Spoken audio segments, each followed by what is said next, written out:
नमस्कार दोस्तों, मैं हूं विमलेश और मेरी कहानी। एक माता जी थी जिनकी मृत्यु हो जाती है।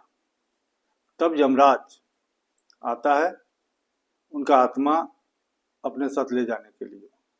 वह माता जी जो थी जिज्ञासा बस यमराज से पूछती है कि पहले ये बताइए कि आप हमको नरक ले जाएंगे या स्वर्ग। तब यमराज बोला कि आपने जिंदगी भर सच्चे मन से प्रभु की भक्ति की है, इसलिए आपको प्रभु के धाम ले जाने के लिए आया हूँ। प्रभु ने आपको अपने बुलाया अपने धाम में। प्रभु ने आपको बुलाया है अपने धाम। यह सुन करके वो माता जी बोली, हमें जिज्ञासा है कि नरक कैसा होता है और स्वर्ग कैसा होता है, उसे मैं देखना चाहती हूँ। बस एक बार हमको दिखा दीजिए, फिर मैं प्रभु के धाम हमको लेके चलिएगा। यमराज बोला कि आपने जीवन भर प्रभु की इतने सच्चे मन से भक्ति की है, इसलिए मेरा कर्तव्य है कि आपको उसी रास्ते से ले जाऊं जिससे आपकी जिज्ञासा शांत हो जाए। यमराज उनके आत्मा को लेकर के चला।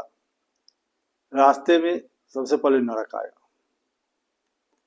जब नरक में माता जी पहुंची तो वहां देखती है कि लोग चिल्ला रहे हैं, रो रहे हैं, भूख के मारे तड़प रहे हैं।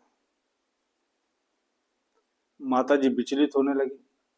फिर देखती है कि एक 100 फीट के ऊंचाई पर एक बड़ा सा हांडी टंगा हुआ है और उसमें से एक खुशबू आ रही है।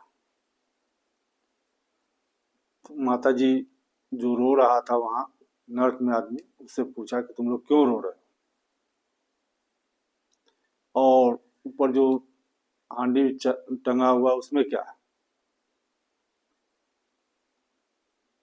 तो नरक में जो आदमी रो रहा था उसने कहा कि हम लोग को खाए हुए कितने दिन हो गए,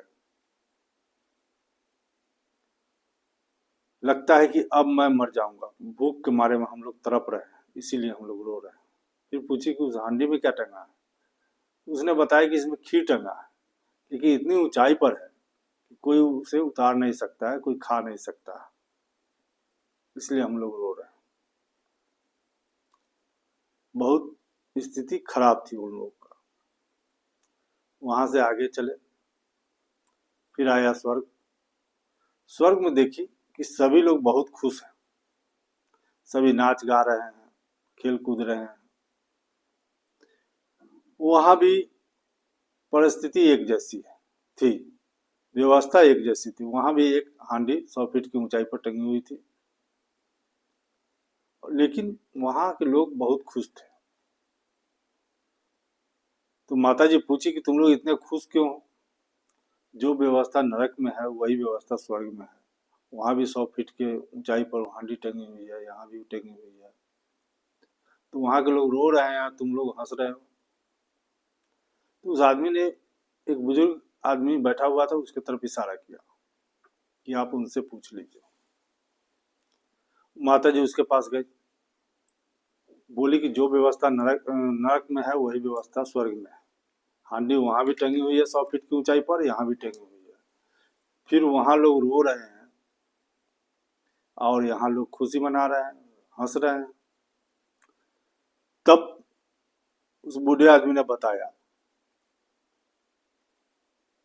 कि उस हांडी में खीर टंगी हुई है और हमने एक यहाँ नौजवानों की एक टोली बनाई है जो एक के ऊपर एक चढ़ता है और ऊपर से प्रसाद उतारता है, और उसी प्रसाद को हम सभी में बांट देता है। उस प्रसाद को खाने के बाद हम लोग का पेट भर जाता है,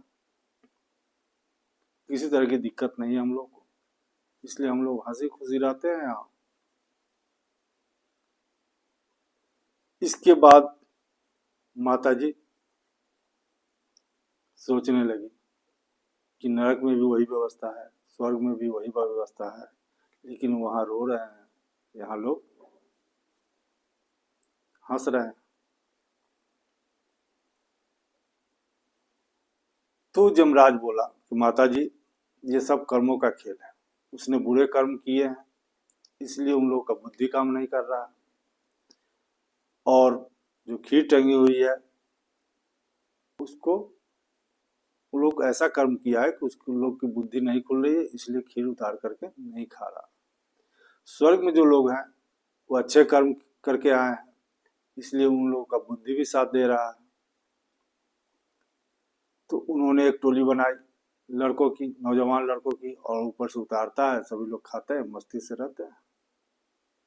यही तो कर्मों का खेला है, जो जैसा कर्म करेगा वैसा तो उसको भोगना ही भोगना है। नमस्कार दोस्तों, कहानी छोटी सी थी, अगर अच्छी लगी हो तो लाइक और सब्सक्राइब जरूर कीजिएगा। नमस्कार। कहते हैं ना, करो कुछ ऐसा कि दुनिया करना चाहे तुम्हारे जैसा।